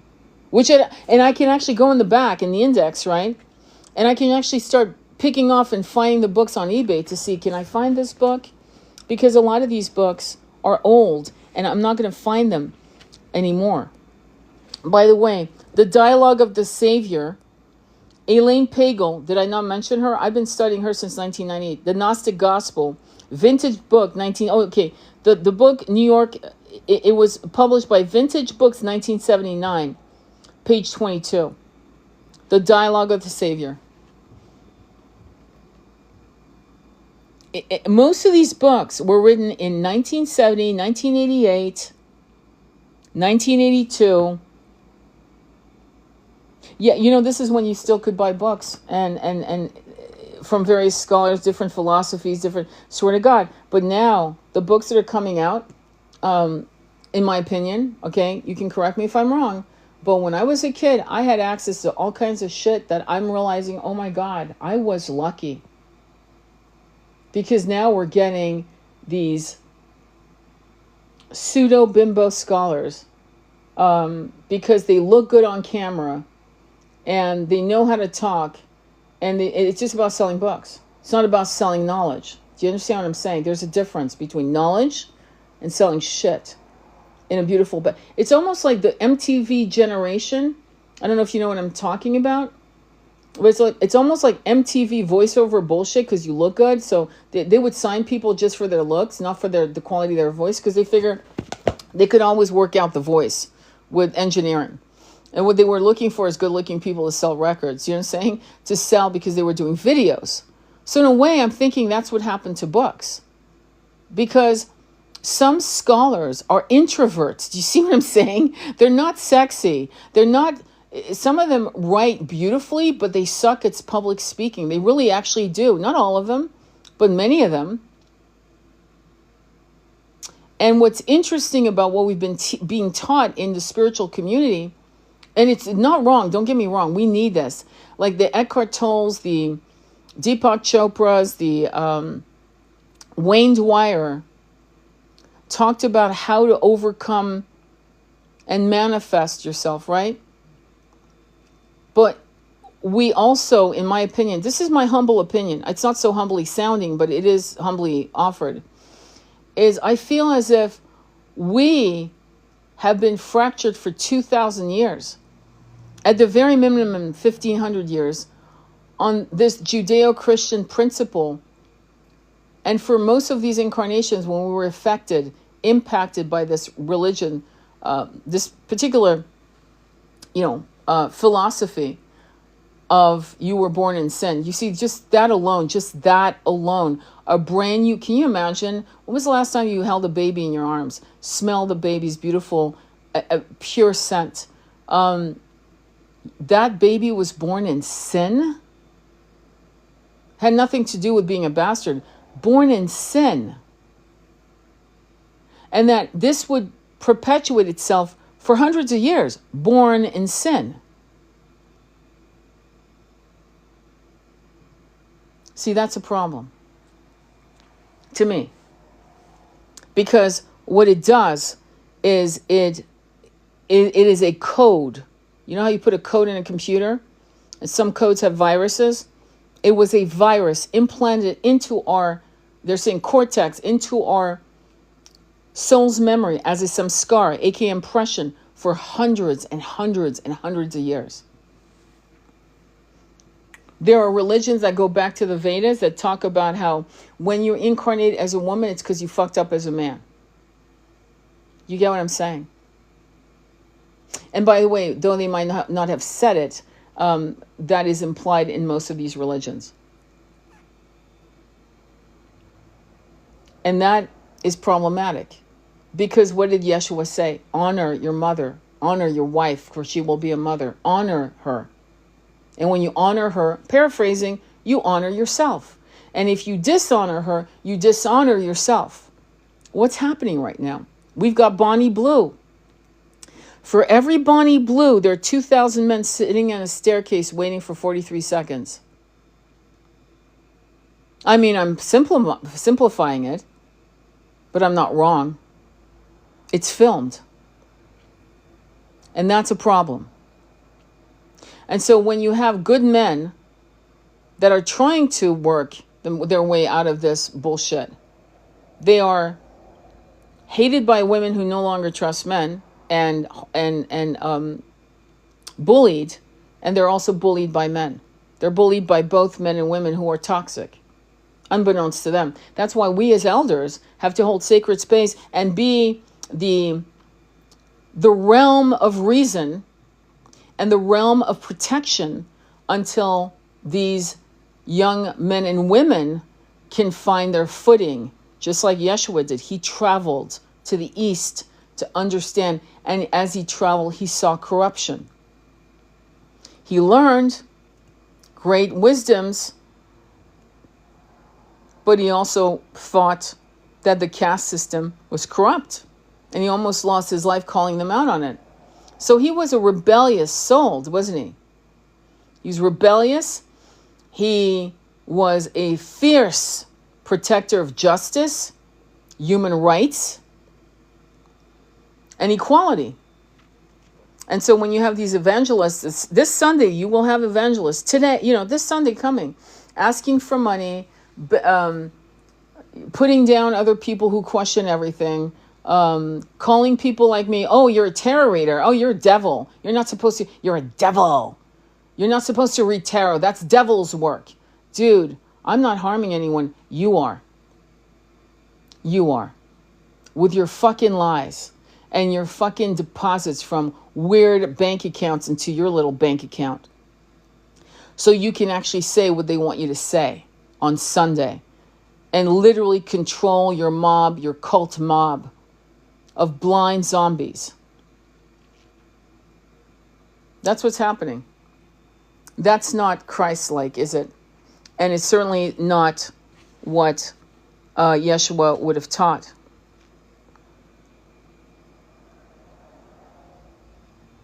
I'm going to continue reading because it goes right into the beginning of our own quest. I think it's a good idea we continue. We have a trek to make, not necessarily physically to the Himalayas, but we must climb to the highest mountain of being. We must accelerate and go beyond the consciousness and worldliness. We must find the inner teachers, and this through the Holy Spirit. We must drink of their cups, walk in their footsteps, be willing to understand that there is a price to be paid to carry the light, and pay it. Someone has paid the price that you could be reading this book. We must be ready to pay the price for our children and our youth. Therefore, because Jesus submitted to John the Baptist, that tells me also he submitted to the great lights of the east, because he is the greater light, the summum. This is the summum bonum of all the world's religion. He rises to the highest awareness of all people's sense of the divine man incarnate. Notovich referred to him as the best of the sons of man. Better than Buddha. Better than Krishna. Why? Why is that true? Well, because when you read the pastimes of Krishna, he's having a ball. He's got honor, integrity, but he has a ball. It's called the pastimes of Krishna for something, for a reason. But here, he embodies the suffering for knowledge of the common man and woman. Right? He's a hippie going to Nepal to find himself, to talk to some of the great yogis, to read, to learn their language, to read it in their common language. He's a scholar. He's a rebel. He's irreverent of what has been. Remember, I said, he's talking back to the Brahmins and the Shastriyas, the warrior class, the priestly class in India. And this was a system that was in place 2,000 years before he was born. Beyond that, some people will say 7,000 years. And he walks in going, your system's shit. You guys are corrupt. And he was right. And that's why he's the best of the sons of man. That's actually why. Sometimes, somewhere, every one of us must come to that moment in that lifetime when you are called to embody that light. This could be that lifetime. This could be why you are reading this book, because of this is the end of the Piscean age and the beginning of the age of Aquarius. Well, guess what? When she wrote this, it was the end of the Piscean age. But guess what? We're in the Aquarian age right now. Some of you are old souls. You have been on this planet a long time. You want to get on with your reason for being. You sense the call of higher octaves. You know you must access the light of that great causal body shown as the spheres of light surrounding the upper figure of the chart of your divine self, page 80. I'm not going there because you can't see it. Then begins the quest, right? Then begins the quest. How? How do I, right? How do you do this? How? Why? How to call forth that light? How do you feel more of that light in reality here below? All of this is part of the lost teachings of Jesus. The ascended masters who had followed in his footsteps have also given that teaching to us by the Holy Spirit. And it is all the same teaching of the path of the soul. It is rich and full of treasure, and it covers whatever you might face on your path of overcoming. You might experience exactly what happened to Jesus between the age of 14 and 20 when he traveled to Jagannath, Rajgriha, and Benares, I'm sorry, I'm mispronouncing, and other holy cities, and came into conflict with the Brahmins and Shastriyas. This might happen to you when the firmness and in the fire of youth you take a stand against entrenched materialism or a dead leather orthodoxy or any limitations that may be imposed upon the people. Youth have a great sense of justice and correspondingly a sense of injustice. It is the fire in us that impels us to change and uplift life, to make things better. Jesus took their holy scriptures and gave them to the lower castes. It was unthinkable and unheard of that they should be given the means to implement the word and one day to fully embody that light. Can you imagine having knowledge that can take people out of their spiritual ignorance? Right? And the Shastris and the Brahmins are saying, are you kidding? You can't give that to these lower caste people. They're our slaves. It's what they were incarnated to do. They have bad karma. That's why they're embodied in that caste system.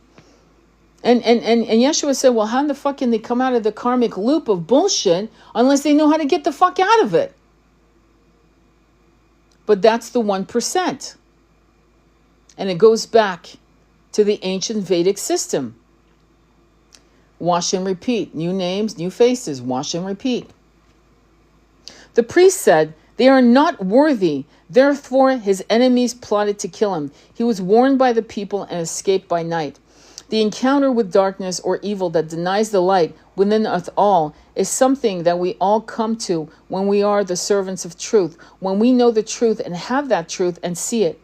We want to champion the cause of those who are oppressed, whether by big government or big business, whether by world communism or any other forces that deprive the individual of his or her right to be the fullness of that light.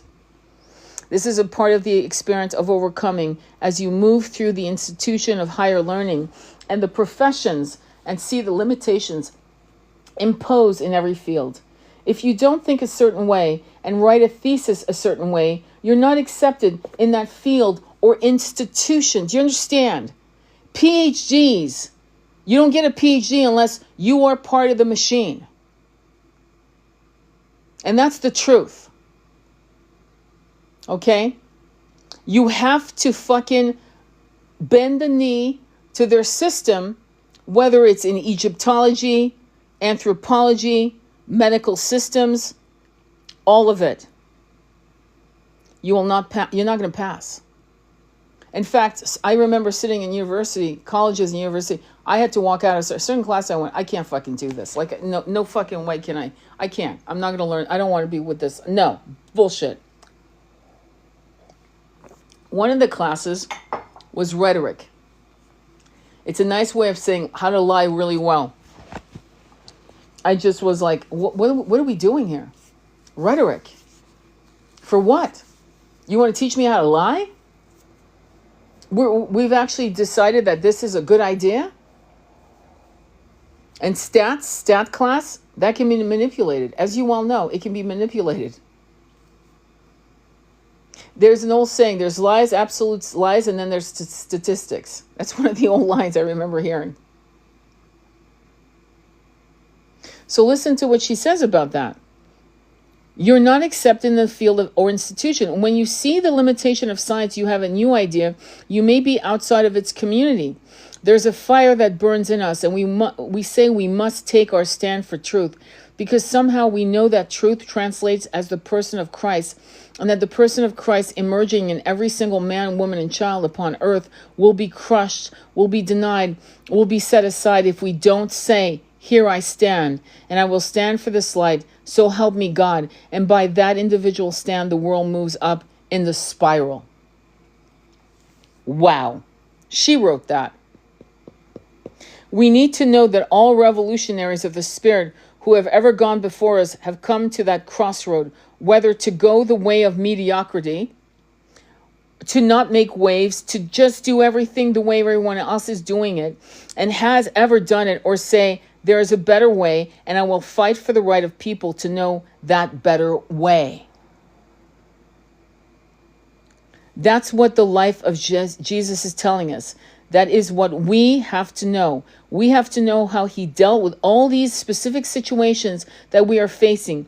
That's why we need his lost years and his lost teachings. When he's in the forest, the olive grove, I forgot exactly where he is, right before he's about to be sacrificed, right? Whatever you believe, right? I have my own opinions on shit like that, but I do know they beat the shit out of him. I do know that. They tortured him. There's no, that's not a conversation. We know that happened. But psychically, because he's psychic. He's got his leather sandals on. He's probably walking barefoot. And he's suffering, you know. He's suffering because he knows what's going to happen to him. He knows, probably knows details. And he's trying to, like, rein himself in. He's trying to reset himself to, like take all that oxygen, pranayama, and just go, okay. There's a reason for this. I know the reason. Being a psychic, he would have had tapped into the Akashic records and known that his life was going to be talked about 2,000-3,000 years later. He would have access. He would know what the Akasha was. Remember, he went to the East. And so, waiting for the sun to rise and knowing they were going to take him. And this time, not running away like he did before. And the reason why he ran away before in parts of India, when they realized he was teaching the Vedas to the lower caste, because he knew that it was time. A voice told him. It's interesting about us. There will be a voice that tells you to leave. You'll feel a hand pushing you beyond your control.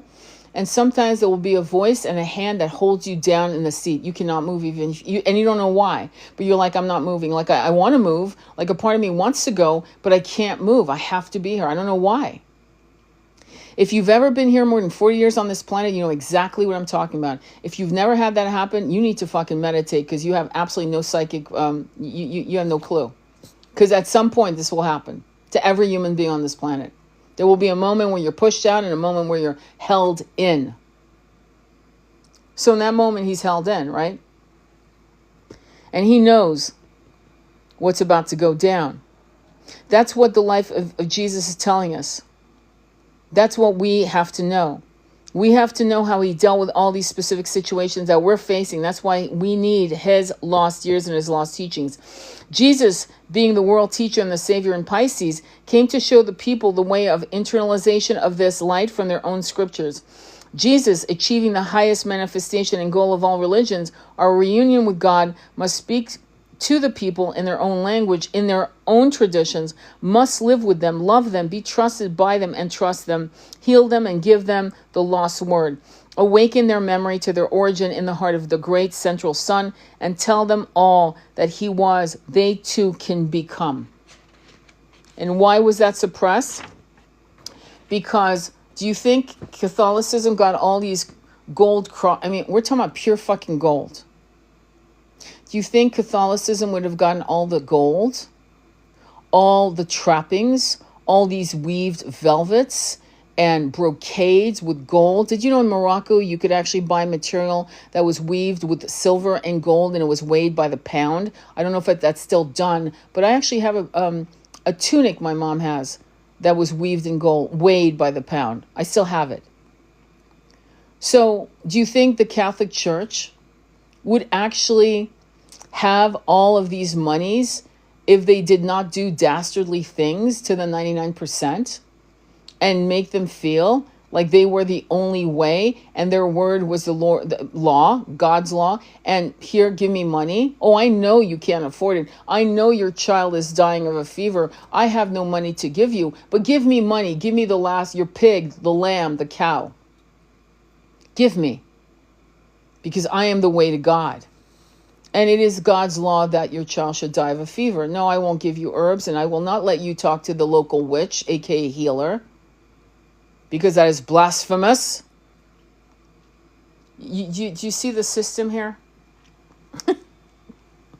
And those little pastors and preachers who actually said, wait, hang on, something's wrong here.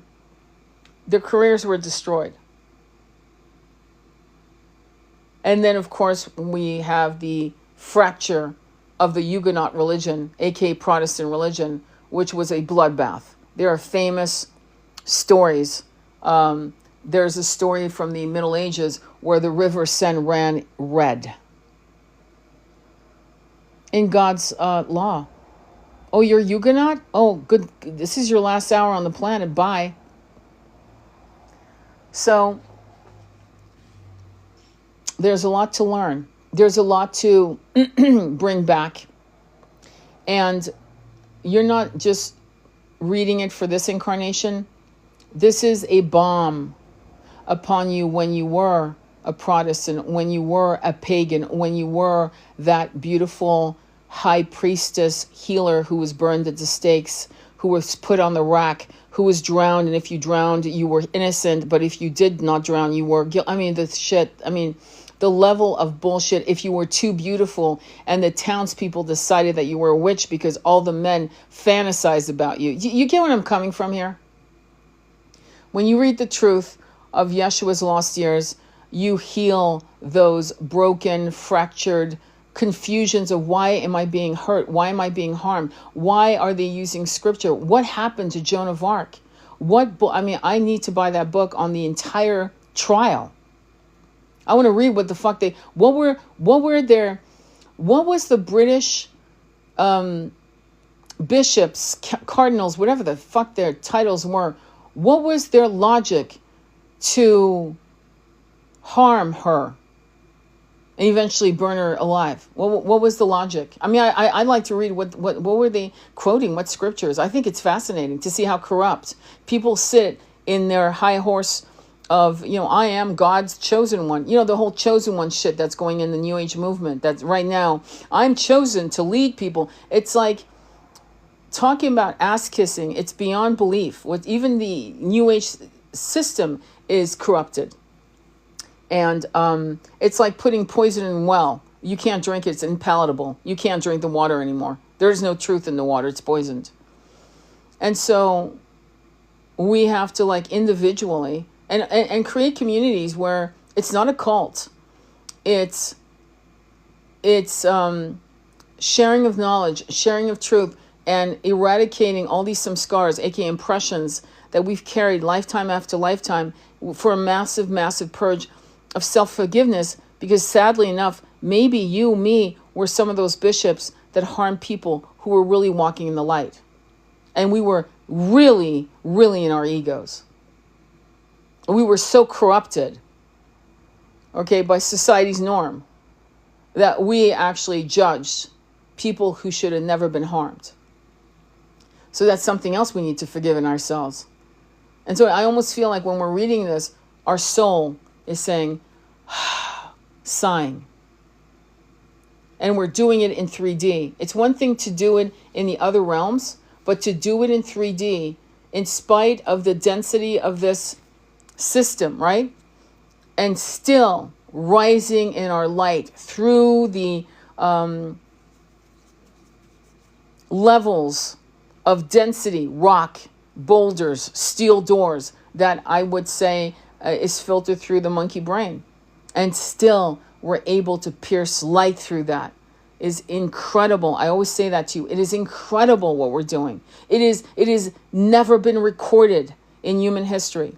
What we are doing. We are in 3D density and bridging this chasm that seems like an abyss of impossibility into incredible self-realization. That's exciting.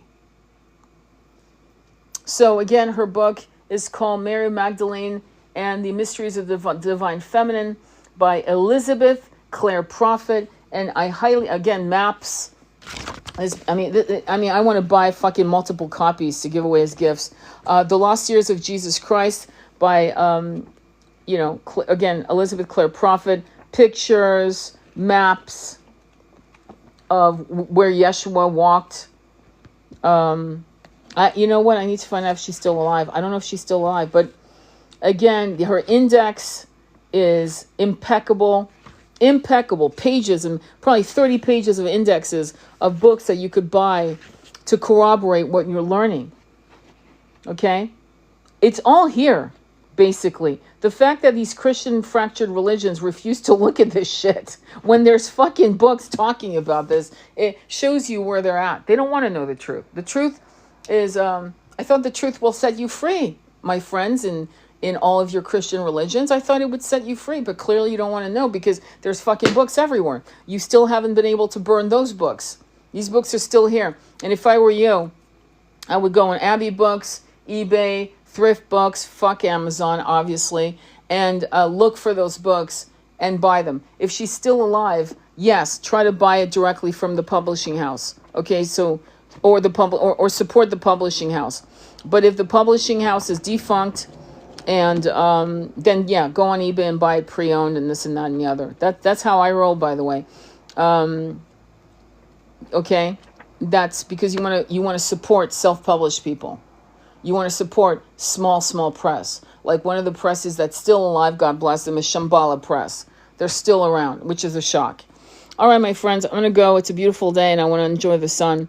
But I want to send you so much love. I will upload this on YouTube Sacred Intimacy Tarot. Loving you all. And you're not alone, okay? Whatever you're confused about, whatever you're depressed about, whatever you feel like, what's the point? Trust me, there's a point. You are going to be the conduit of Yeshua's throat chakra, his heart chakra. Just please buy the books. Please read them on your own. Read them out loud because it's very healing. For me to read out loud to you, it's very, very healing. I can't thank you enough for being here as I read this to you. It makes me so happy, and I get so much joy from reading. Trust me, I'm not angry in a toxic way. I sometimes I'm just passionate, righteous anger, and most importantly, urgent. I'm urgent. We are at a crossroad. And if we don't want to do another 100 years of this bullshit, we need to do a mass domino effect of lighting up